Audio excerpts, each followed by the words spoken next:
Vamos a hacer una serie de enseñanzas que denominamos la gestión del alma en el camino de la redención. Va a ser 5 enseñanzas que vamos a hablar de fe y ciencia, de cómo identificar tus emociones a la luz del Evangelio y cómo a la vez responder preguntas como que si el alma hay que matarla o si el alma hay que sanarla, cómo identifico mis emociones y cómo redimo eso para la gloria de Dios y con la cosmovisión correcta en Cristo Jesús. Bueno, espero que esto sea de edificación porque va a ser un camino. Como yo dije, un camino de redención. Son 5 enseñanzas que esta es la introducción. Y para ir profundo en este asunto, está conmigo aquí en la mesa mi amigo, también médico, psicoterapeuta, excelente esposo, excelente papá, hijo de Dios, presente acá, Pablo Aristimuño, y lo recibimos con un aplauso. Muy bien. Gracias. Y para mí es un privilegio y es una extensión de charlas que hemos tenido en lo personal. Muchas veces he consultado a Pablo por problemas personales y bueno, él se dio por vencido que no tengo solución. estoy loco, no, pero me ha ayudado mucho justamente a combinar esto de fe y ciencia, y creo que tenés autoridad del Señor para hablar de eso. Veo muchos desequilibrios a veces, Pablo, como hemos hablado en el cuerpo de Cristo, en la iglesia. Gente que tiene fe, pero no sabe identificar sus emociones, no sabe cómo gestionar tristeza, alegría, depresión, ataque de pánico, ansiedad. No saben ni diagnosticar, ni saben lo que tiene. Y a veces espiritualizamos cosas que son humanas, que esto es misticismo, que es misterio sin sustento, y a veces humanizamos cosas que sí son espirituales y que se necesitaba la intervención, solo Cristo puede resolver. Y alguna de las cosas que me dijiste que es el alta de una persona con problemas del alma es solo Cristo. Entonces, háblanos un poquito de la gestión del alma, pero con la cosmovisión del Evangelio. Me parece que está bueno empezar por ahí, por donde dijiste. Yo, después de haber trabajado mucho tiempo en esto, de escuchar gente con problemas, y no estoy hablando de problemas psiquiátricos que necesariamente tienen que ser muy graves, como la esquizofrenia, ¿no? Bipolaridad.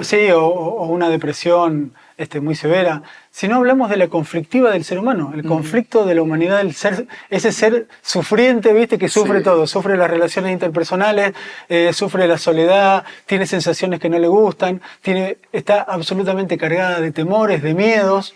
Entonces, nosotros podemos ver un montón de recursos o aprender un montón de recursos para poder afrontar esas dificultades y poder como acallar un poco ese dolor o esa incomodidad. Pero yo quiero reforzar lo que dijiste y dejar claro del minuto 1, de ese alma sufriente no hay sanidad sin Cristo. Como no hay sanidad sin Cristo, lo que nosotros necesitamos es primero incorporar a Cristo, pero después entender el Evangelio de Cristo.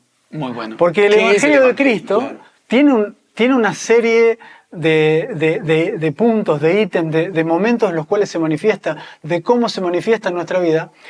Y en la medida que yo tenga una claridad mayor del Evangelio, voy a tener una claridad mayor de cómo gestionar mi alma en ese camino redentivo. Porque en definitiva lo que salva mi alma es el Evangelio, es Cristo Jesús.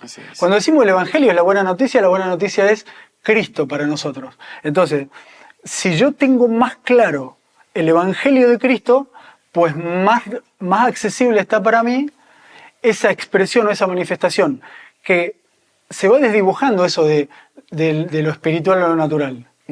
¿Por qué? Porque nuestra existencia, la existencia del ser humano, si yo les pusiera como ejemplo a Jesús, ustedes lo verían más claramente, ¿no? Pero para todo ser humano, la existencia humana y natural forma parte de una realidad espiritual. En ningún momento eso se separa y digo, esto es solo espiritual, esto es solo terrenal. Entonces tampoco, de ninguna manera, yo podría decir, esto que está pasando en mi vida es solo natural, o es solo espiritual, o es solo almático. Muy bueno. Somos espíritu, alma y cuerpo como un ser integral. Y ese ser integral vive en la tierra por un propósito espiritual en donde tiene que aprender a resolver o a gestionar cosas que están en el plano de lo natural, pero que se resuelven con la sabiduría de lo espiritual, con la sabiduría de lo eterno. Entonces, no podríamos dar solo tips para el alma si no metemos el Evangelio en el medio. Muy bueno. Porque si no está el Evangelio no hay sanidad. Sería un parche que después se necesita sanar y cicatrizar igual. Entonces, en ese contexto es que yo lo que digo es, tratemos de entender, para después ir a lo mejor más específico a esa pregunta que alguna persona puede tener de qué pasa con mis miedos, con mis ansiedades, con mis angustias, con esto que siento permanentemente, dar un repaso primero por la historia del Evangelio. Muy bien. Para que nosotros tengamos recursos sólidos en términos espirituales de por qué yo hoy estoy experimentando lo que estoy experimentando y dónde está la resolución de eso que estoy sintiendo. Muy bueno. Bueno, y es ahí donde entra el entendimiento. Que una cosa es un milagro, algo que sucede instantáneamente, y otra cosa es un proceso de sanidad.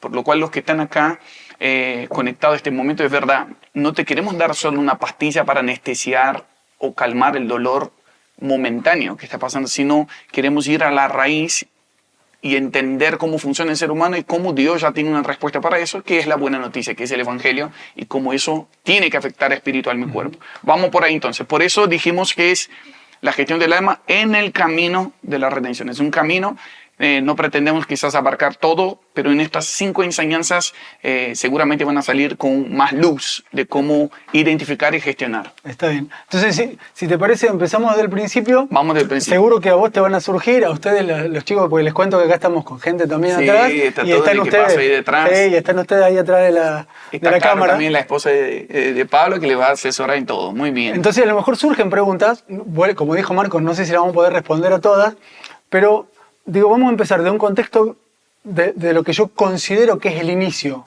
Muy bien. Del problema. Entonces, ahora corrámonos un poquito del dolor del alma, del dolor que sienten, y atiendan en este tiempo un entendimiento un poco más superador, si se quiere, del Evangelio. Muy bien. Y es, primero, ¿por qué existimos? ¿Por qué existe el hombre? ¿En qué parte del plan de Dios, qué lugar ocupa la existencia del hombre? ¿Por qué estamos nosotros acá en este plano terrenal? Yo digo que el problema del pecado, que nosotros comúnmente creemos que empezó en Adán, no empezó en Adán. Y el pecado y los dolores de nuestra alma tienen todo que ver, ¿no? Entonces, si no empezó en Adán, ¿en dónde empezó? Esto empezó con la caída de Lucero, con la caída de Satanás, ¿no? Sí. Entonces, después a lo mejor podemos poner los pasajes, pero la gente que más o menos ha escuchado un poco de la historia cristiana entiende esto de la caída de Lucero, ¿no? Esto se dio en un plano que no era el plano de esta tierra, sino que eso fue en otro plano, que llamémosle así, llamémosle el plano de la eternidad.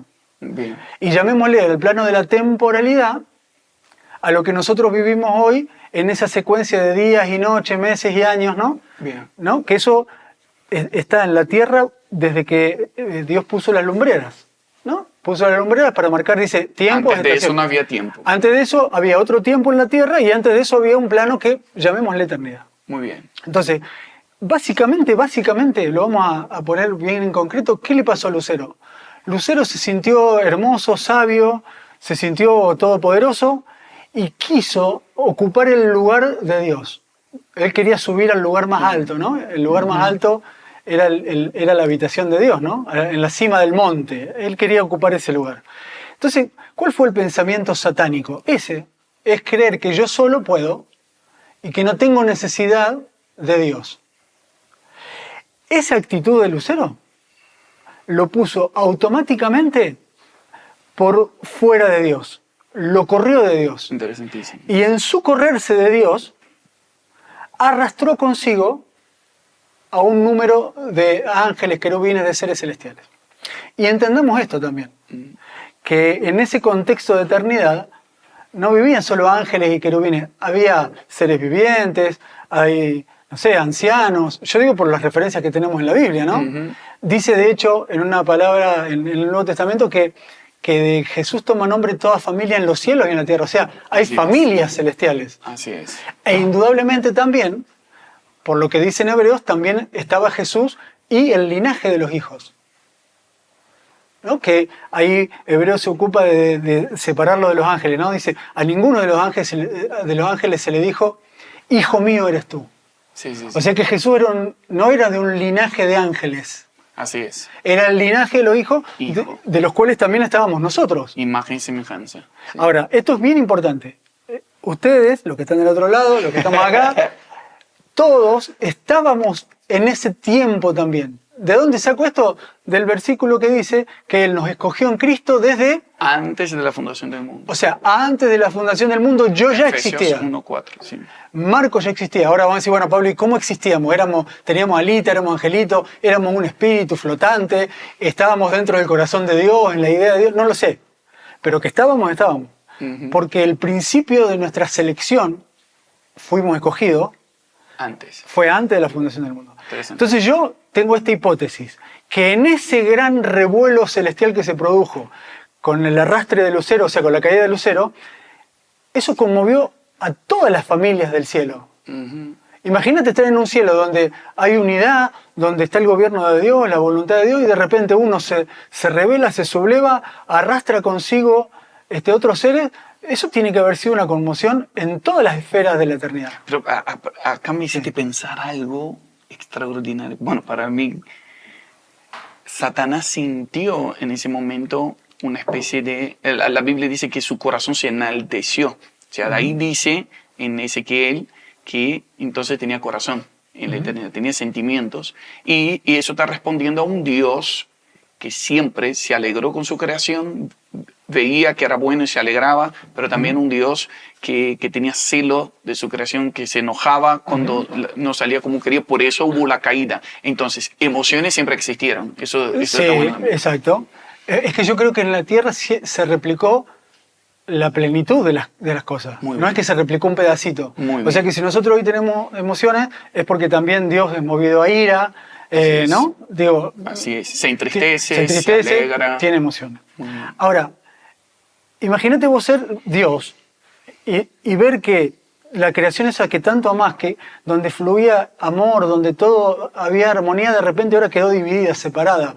La palabra separación, ruptura y separación, acompaña toda esta historia del Evangelio. Acompaña no solamente lo que pasó con Lucero, sino también acompaña lo que nos está pasando a nosotros en nuestra alma hoy. A veces nos sentimos rotos, nos sentimos separados, nos sentimos solos. La soledad es algo que se repite, los pacientes repiten mucho como sensación, ¿no? Estar rodeado pero sentirme solo. Entonces Dios, frente a eso, ahí yo entiendo que Él idea el plan. ¿Cuál es la idea del Evangelio? El centro del Evangelio es Dios. Entonces Él dice, yo ahora quiero recuperar lo que se perdió. ¿Cómo hago para recuperar lo que se perdió? Si estamos en un plano de eternidad, en donde acá todo esto va a fluir de esta forma hacia adelante, entonces la idea de Dios fue, hago un mundo arriba de la tierra que ya existía. Cielo y tierra están desde el principio. Cuando yo digo mundo es lo que creó encima de la tierra, lo que puso en esa tierra y en ese cielo. Entonces dijo, si yo puedo meter este problema que está en un plano de la eternidad, lo puedo comprimir y meterlo en un lugar que tenga principio y fin, yo le puedo dar fin al problema y restaurar todo lo que se rompió acá. Es decir, volver a reunir todo lo que se dispersó. Entonces el Evangelio es que Dios se propuso en sí mismo reunir consigo todas las cosas, creadas. las que están en los cielos, primero, porque son las donde se produjo el evento separador, y las que están en la tierra. ¿Por qué? Porque la idea era, como Dios quería reproducir el problema en la tierra para resolverlo, hubo cosas en la tierra que se terminaron separando. Entonces, por medio de Cristo, por medio de su Hijo, el plan es genial. Yo le llamo la idea del lavarropas, ¿no? Es como decir, tengo toda esta ropa sucia, ¿qué hago con esto? Me creo un lavarropa, meto la ropa sucia en el lavarropa, le pongo un buen programa de limpieza que tiene una secuencia lógica, ¿no? Es primero esto, segundo esto, tercero esto, cuarto esto, quinto esto, sexto esto, centrifugado final y agarro toda la ropa limpia y me la llevo a la eternidad de nuevo. Esa es la idea genial de Dios. Es una genialidad. Entonces, agarra el mundo y reproduce en el mundo, lo primero que reproduce es el ambiente de su paternidad. Entonces, el huerto, antes de la caída del hombre, era la reproducción de la eternidad antes de la caída de Lucero. Cielo y tierra reunidos, el punto de encuentro, sí. ¿Se entiende? Entonces, ¿qué hace? Pone en el mundo seres vivientes, pone en la cumbre de su creación el hombre, pero no es que ahí dice, Dios no tenía la idea de que con Adán todo saliera bien. Él tenía, ya estaba todo planeado. ¿Por qué? Porque es necesario en este plano terrenal que se manifieste primero lo sucio, primero lo que está separado, que primero se produzca la separación. La tendencia a romperse. Exacto, para que después se pueda manifestar la resolución. La redención. Primero la mala noticia. Para que la buena noticia resalte. Exacto. Ahora, yo quiero hacer una pausa acá. Sí. Estamos en la introducción y vamos a terminar esta primera introducción acá. Acá hay un punto muy interesante. Ya hablamos de que emociones siempre existieron. Dios es el que comenzó las emociones. Dios tiene emociones. Satanás o Lucifer, en su corazón hubo sentimientos contrarios, o la envidia es no estar satisfecho con él mismo. Provocó una separación, una rebelión, y ahí podríamos decir que nació la orfandad. Si Dios Padre siempre fue Padre y Dios siempre tuvo hijo, entonces el único rechazado de la historia ahí es Lucifer, que no tiene más acceso a la familia celestial, entonces ahí viene, vamos para la tierra. En el segundo capítulo vamos a hablar de la tierra, pero acá tenemos una raíz que es Dios Padre, su paternidad sana, restaura y redime, y Satanás comenzó con la orfandad, y la orfandad es la distorsión del alma. Acá estamos. Me parece excelente el resumen. Y creo que es así. Por eso a eso le llamamos ahora el origen. Ah, muy bien. En vez de llamarle el origen a lo que pasó en Adán, lo que pasó en Adán fue el origen de fue la los réplica hombres. del origen. Claro, fue la réplica del origen, y eso fue, si se quiere, el origen del linaje de los hombres en lo terrenal. Muy bien.